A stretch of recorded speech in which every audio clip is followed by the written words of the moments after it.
So as we do on every preview show, we start off with our rankings. So we start with the ACC is going to be 14 through 1. We don't do conference specific as far as Coastal and Atlantic. What we do is we break down the 14 best teams in our poll, and we do it from 14 to 1. Moving on to number 8, Louisville. Monty, this team gives me headaches. I want this team to be good. I see this lineup sometimes, and I just want it to be really talented. I'm worried that they don't have enough on the pitching staff. But let me know about this Louisville team here at 8.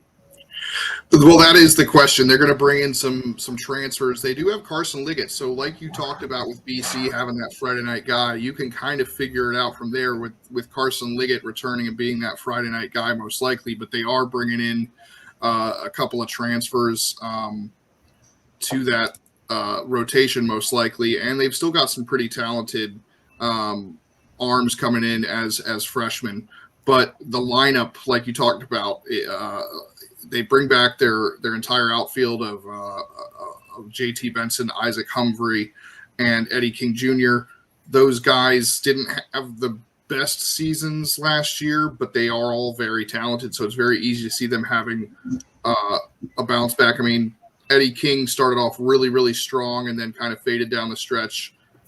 Benson was battling some injuries, and then Isaac Humphrey actually was pretty good. So you've got those guys. You've got Gavin Killen at shortstop.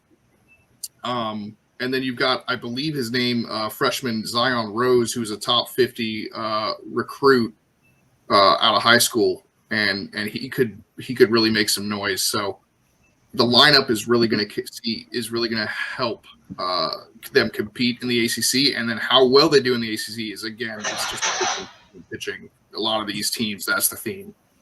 Yeah, it seems like a lot of the ACC brought in pitchers from outside, right? So they're like, hey, where are we going to go pitching-wise, right? So everybody brought in all these transfers from all these JCs and lower D1s all over the place. I highlighted the outfield of Humphrey and King Jr., right? I said King Jr. has an outside chance of being player of the year in this conference. He has the ability to drive the ball to the ballpark, steal some bases, and be a legit contender for player of the year. They got to be great if they want this team to be good, though. That lineup is going to have to produce, and Humphrey did it last year, but they're going to have to be more consistent, especially all three of those outfield candidates for them to be good. And all those transfer pitchers are going to have to step up because they need more than Carson Liggett, who's had the 14 starts last year and was really, really good last year. So, number 8, Louisville, going to need a little bit more pitching, but let's see what they can do here in this bracket as far as ACC plays goes.